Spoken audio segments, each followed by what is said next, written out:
خپل تکیه کلامي اور د چا تکیه کلام دا دی تقریبا د هر چا تکیه کلام شته خو نور چاته هم څه ونه وي او زما دا توجه داسې نیغه نیغه کړې ده. بهرحال ووایه ووایه دغسې ستا په ګاونډ کې یو سړی پیدا شوی و او په ځان پوه نه شو وی مدرسې ډاکټر ورکه مدرسې کمې مدرسې انجینر ورکه سیفتان ورکه مازوی کار نه کوي فکري ته پوه شو که د مدرسه د حافظانو فکري ده د عالمانو فکري ده د قاریانو فکري ده توجه فکري چې د کوم څه دی پکې تیارېږي اوس راشه لکه دا ډاکټرانو کارخانه خو نه ده میډیکل کالج ته لاړ شه میډیکل کالج ډاکټران ورکوي دا اخیرا بچې په دې ډس نه دي وایي مدرسې ډاکټر ورکه ما ټیپر یې ورکه توجه سړی وپېژنده که نه امیم دله الحمدلله ډي ته کوم توجه توجه صرف مولي صاحب خفه کېږي موږ په بیان او په مسلو کار نه کېږي زه چې په تقریر په مسلو څوک سمېده هغه پیران او تبلیغیانو سم کړي دي او دا نور انشاءالله ما ته پرېږده ولکن تکفیه الاشاره ولکمثل کوتکن ولون توجه توجه هر سړي باندې نصیحت دا بعضې لږ زور غواړي او صرف په مذمت کار نه کېږي چې ته په سوشل میډیا چې مذمت کرتے ہیں مذمت ما وی نه دا مذمت نه دا بعضې دپاره مرمت پکار دی توجه توجه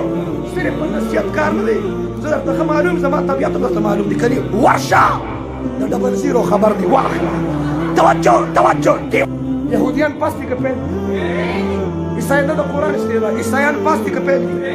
په موجوده وخت کې دي عیسایانو یهودیانو ته امریکا ویل کېږي امریکا پاس ده که پیل ده او زموږ د خلکو دا مزاج جوړ دي مولي صاحب که یهودیان یادې د دوی د سرمني او که دا نه چې امریکا پاس ده که پیل ده دی وایي امریکا مه یادوه امریکا مه یادوه توجه الله ماشره وایم توجه چې کفر پیل دی زما د 2022 ینګ جنریشن یوت اور نوجوان د کافران دی وایي کال بدل شمه کال اخیرا که بچه ځان بدل کا توجه چې د کافران نه څوک نقل کوي کافر پیل دی چې څوک کافران نه نقل کوي پاس دي که پیل دي اوس راځئ نورې خبرې ټولې پرېږدئ فار ایگزامپل یو جمله وایم توجه زما د نوجوان هیر کټینګ هیر سټایل هیر ډریسینګ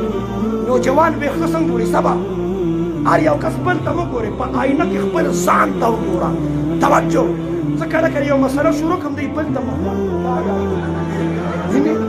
تا یادوي دا شی به پرېږدئ د سړک په غاړه به ناست دی هغه چرګزي هغه پاټک باندې په سټاپ باندې مدرسې سره د بعضو خلکو هلکه جومات کې کښېنه مرکز کې کښېنه خانقاه کې کښېنه تسبیح واړوه ذکر تلاوت د بعضې خلکو عادت دی سړک په غاړه ناست وي او کتاب یې راغوستی خلک به ناست کوي ودې کتل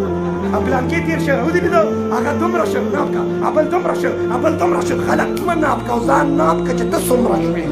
توجه یو انګریز راغلی پتلون کې سورې کړې جینس کې ټوله په چین کې سوري کړي دي ما ته د دې شاه وطن په ځای کې یو سوري وکړه توجه زه درته یم قرآن وګټه پښتون وایي ډېران ګټم ځکه جرګې مشران راجمع شو چې دلته ناست وو څه چل دی په ډېران جرګه ده یا وایي دا ځمکه زما ده بل وایي دا ځمکه زما ده ما خبرې ځمکې ته غوږ کېدی ما ځمکې ته توجه ما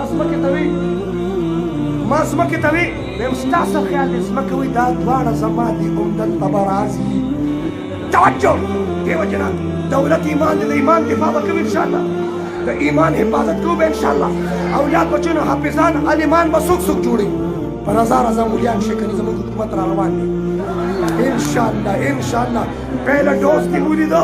او بل ډوز په 2023 کې انشاءالله پر وطن کې د ملا عمر مریدانو تورو پټکو سره انقلاب راوسته پاکستان کې د پیرانو تبلیغیانو سپین پټکي سره انقلاب راغی او انشاءالله زیړ پټکي سره انقلاب را روان دی انشاءالله دا خبرې صفا دي د دې ټولو نه ستړي شو نیا دې وکته قرآن دې وکته باجي دې وکته کوتکې لوړې دې وکته توجه چې زی مولا نه به راځي چې زی مولا دا ټول ستړي خفه کېږي ما تاسو ګوره که ستا څومره ډېران دي تاسو دې د مفاد لپاره تعلق ساتلو څه لپاره خو چې هغه مفاد دې پوره نه شو نو اوس ټول پریشان دي که نه بې حال بدحال پراګنده پان دي که نه دي وایه دیو جنا مساجد آباد کو مدارس او مذهب په هر میدان کې مشران علما مزه کوي څوک بچی سکول تم بولېږه کالج تم یونیورسټۍ تم بولېږه ما د 13 دسمبر نه واخلي یو کال مستقل ما د ایجوکیشن دفاع کړي ما د سکول کالج یونیورسټۍ دفاع کړي او توجه سکول مه بندوه کالج مه بندوه زه خفه کېږم زما سټوډنټان چې په لارو کوڅو کې ګرځي په یو ملک کې د ایجوکیشن ادارې بندې شي دا د ملک ترقي ده که تنزل دی او خبر خو نه وي بیا تشریف راوړي خبر خو نه ما مې ټول چل دی بیا روجې ته جوړ کړي دي ولې چې د حج ورځې راشي نو دا به سر رابار کړي چې زه راځم چې روجه راشي توجه زما دا د پخوا نه دا خبرې کړي چې مسله ټوله د اسلام خلاف ده څه خلاف ده څه خلاف ده ولې چې کرکټ او ګیمونه په بهر ملکونو کې په لکونو خلک راجمع شي هلته نشته او جومات کې ده جومات کې مدرسه کې ده مرکز ته به نه ځي خانقاه ته توجه اولاد بچي به سکول کالج یونیورسټۍ ته ځي شه ډاکټر دې جوړ کړه انجینر دې جوړ کړه ساینسدان دې جوړ کړه سکول ته او کالج ته مولېږه خو مدرسې ته مولېږه په دې کوم ماشومانو چې انعامات واخیسته زه وایم ماشاءالله دې مدرسه کې انعام هم واخیسته سکول ته ځي که نه ځي زه د داسې بچو والدینو ته سلام پیش کوم چې بچي یې سکول ته ځي او په مدرسه کې انعام هم واخیسته او کوم ماشومان چې صرف سکول ته ځي او مدرسې ته جومات ته نه ځي سکول کې به څه زده کوي CAT کیټ مانه بلي DOG ډاک مانه کتا نو چې ماشوم کور ته راشي مور ته وایي بلي او پلار ته وایي کتا توجه کیټ ورته مه ښایه ډاک ورته مه ښایه قرآن ورته وښایه حدیث ورته وښایه شریعت او طریقت او ختم نبوت ورته وښایه